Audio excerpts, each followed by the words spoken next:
Hello दोस्तों, स्वागत है आपका हमारे चैनल पर। आज राहुल जैसे ही किचन में आया तो उसने देखा कि सिमरन किचन में खाना बना रही थी। सिमरन ने मुस्कुराते हुए कहा, अरे जीजा जी, अच्छा हुआ आप आ गए। मुझे बहुत गर्मी लग रही है, जरा मेरे बालों को समेट दीजिए ना, मेरे हाथों में आटा लगा है। राहुल तो उसके इस बात पर खुशी से मानो उछल पड़ा। वह जल्दी से अपनी साली के पास आया और उसने उसके बालों को समेटना शुरू कर दिया। उसकी खूबसूरत सुराहीदार गर्दन को देखकर उसका मन कर रहा था कि वह अपने होठों से उसे छू ले, लेकिन उसकी पत्नी सीमा बाहर हॉल में ही बैठी हुई थी और वह कोई भी ऐसी वैसी हरकत करके घर की शांति को भंग नहीं करना चाहता था। इधर सिमरन को राहुल की गर्म सांसें अपनी गर्दन पर महसूस हो रही थी और वह मन ही मन मचल रही थी। उसकी कटावदार कमर देखकर राहुल खुद पर काबू ही नहीं रख पा रहा था। सिमरन भी अपने लटके झटके दिखाकर उसे अपनी ओर आकर्षित करने का भरपूर प्रयास कर रही थी।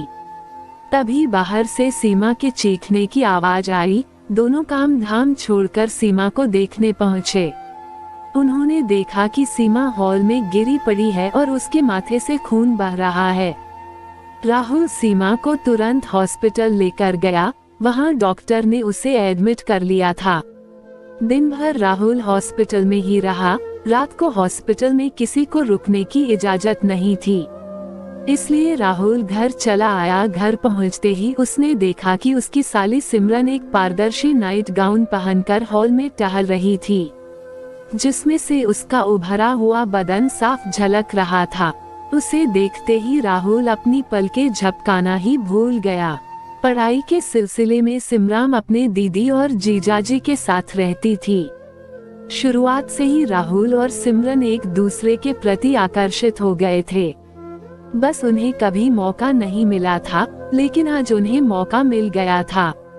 सिमरन ने उसके लिए खाना परोस दिया और कहने लगी, जीजा जी, मैं छत पर टहलने के लिए जा रही हूँ। खाना खत्म होने के बाद आप भी छत पर आ जाना। राहुल ने जल्दी जल्दी खाना खाया। साली के खुले निमंत्रण को वह नजरअंदाज नहीं कर पा रहा था। वह उसकी देह के लालच में छत पर चला गया।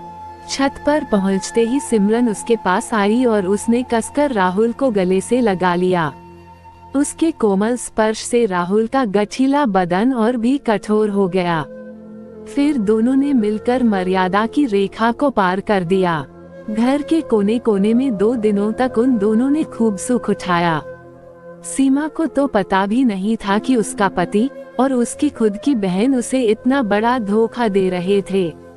कुछ दिनों के बाद सीमा घर आ चुकी थी, लेकिन सिमरन और राहुल की रंगरलियां अभी भी उसकी पीठ पीछे जारी थी।